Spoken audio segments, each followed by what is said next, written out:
कहानी मौसी की 5 बेटियां। परिचय। किसी समय की बात है, एक छोटे से गांव में एक परिवार रहता था जिसका नाम था मौसी का परिवार। मौसी का असली नाम शारदा था, लेकिन गांव वाले उन्हें हमेशा मौसी के नाम से ही बुलाते थे। वह एक ऐसी महिला थी जिनके जीवन में एक सशक्तता और जीवंतता थी जिससे हर कोई प्रभावित होता था। शारदा की एक छोटी सी झोपड़ी थी जिसमें वह अपनी 5 बेटियों के साथ रहती थी। शारदा की बेटियां बहुत ही प्यारी और इंसाफ की चाह रखने वाली थीं। वे पांचों आपस में बहुत प्यार करती थीं और एक दूसरे का साथ कभी नहीं छोड़ती थीं।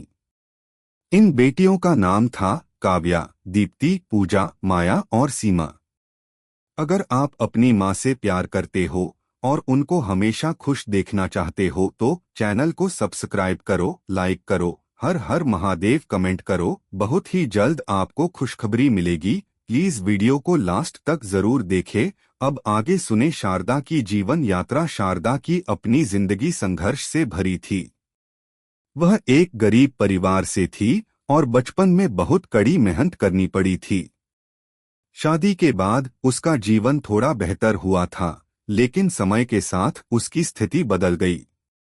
उसके पति की अचानक मृत्यु हो गई और शारदा को अकेले ही अपनी 5 बेटियों की देखभाल करनी पड़ी। वह दिन-रात मेहनत करती थी और कभी हार नहीं मानती थी। शारदा का सपना था कि उसकी बेटियां अच्छे इंसान बने और उनके जीवन में कोई कमी न रहे। 5 बेटियां और उनकी विशेषताएं। हर एक बेटी के अंदर कुछ न कुछ खास था जो उसे बाकी से अलग बनाता था।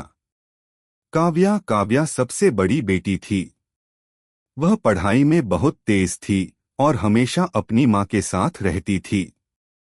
उसे किताबों में खो जाना और दुनिया की समस्याओं से परे अपने ख्वाबों में जीना अच्छा लगता था। काव्या का सपना था कि वह एक दिन बड़ी शिक्षिका बने और समाज में बदलाव लाए।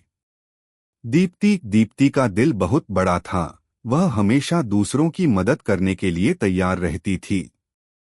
उसकी मित्रता और प्रेम की भावना ने उसे गांव में सभी का प्यारा बना दिया था। वह हमेशा दूसरों की परेशानियों को समझती थी और उनके लिए मदद का हाथ बढ़ाती थी। पूजा को संगीत और नृत्य का बहुत शौक था।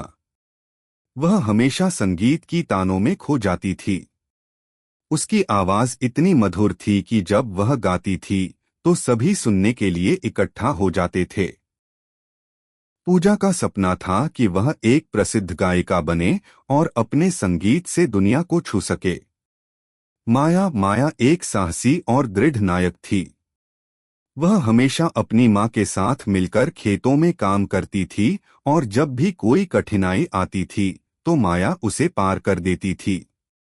उसकी उम्मीद और मेहनत ने उसे बहुत मजबूत बना दिया था। सीमा सबसे छोटी बेटी थी, लेकिन उसकी आंखों में बहुत बड़ी दुनिया बसती थी। वह हमेशा जानने की इच्छा रखती थी और हर दिन कुछ नया सीखने की कोशिश करती थी।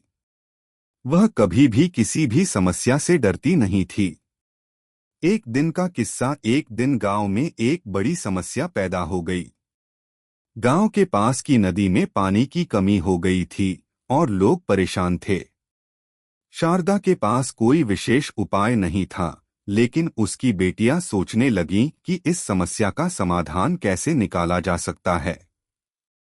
काव्या ने कहा, हमें इस समस्या का हल किताबों में ढूंढना होगा। दीप्ति ने कहा, अगर हम सब मिलकर काम करें तो कोई भी समस्या हमें रोक नहीं सकती। पूजा ने उत्साहित होकर कहा, हम सब मिलकर नदी किनारे एक संगीत और नृत्य उत्सव आयोजित कर सकते हैं, जिससे सबका ध्यान आकर्षित होगा और लोग हमसे जुड़ेंगे। माया ने दृढ़तापूर्वक कहा, हमारी मेहनत से इस समस्या का समाधान निकलेगा।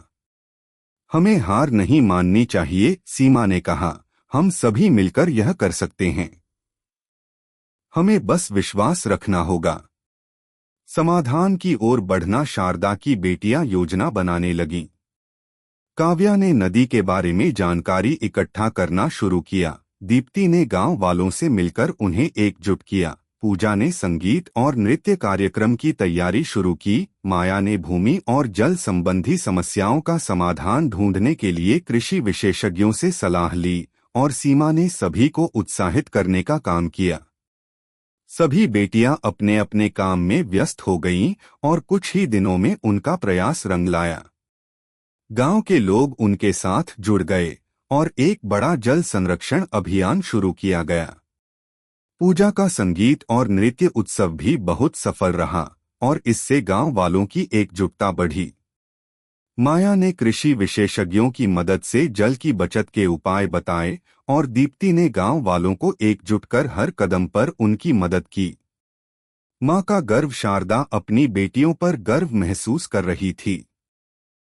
उसने कभी नहीं सोचा था कि उसकी बेटियां इस कठिन समय में इतना कुछ कर सकती हैं।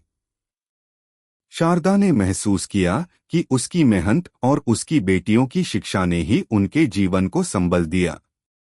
वह जानती थी कि चाहे कोई भी संकट हो, उसकी बेटियां एक दूसरे का साथ कभी नहीं छोड़ेंगी। जीवन का उद्देश्य शारदा ने अपनी बेटियों से एक महत्वपूर्ण बात कही, देखो बेटियों, तुम लोग इस दुनिया में केवल अपनी खुशी के लिए नहीं आए हो, तुम्हारा उद्देश्य है दूसरों की मदद करना और एक बेहतर दुनिया का निर्माण करना। तुम सबने यह साबित किया है कि अगर हम सब मिलकर काम करें तो कोई भी समस्या बड़ी नहीं होती। यह कहानी हमें यह सिखाती है कि परिवार का प्यार, एकजुटता और सही मार्गदर्शन से किसी भी मुश्किल को पार किया जा सकता है। शारदा की बेटियां सिर्फ उसकी बेटियां नहीं, बल्कि समाज की वो मिसाल बन गईं, जिन्होंने सच्चे प्रेम, परिश्रम और समर्पण से एक नया रास्ता दिखाया। कैसी लगी आपको कहानी? प्लीज कमेंट करो, लाइक करो, सब्सक्राइब करो। धन्यवाद।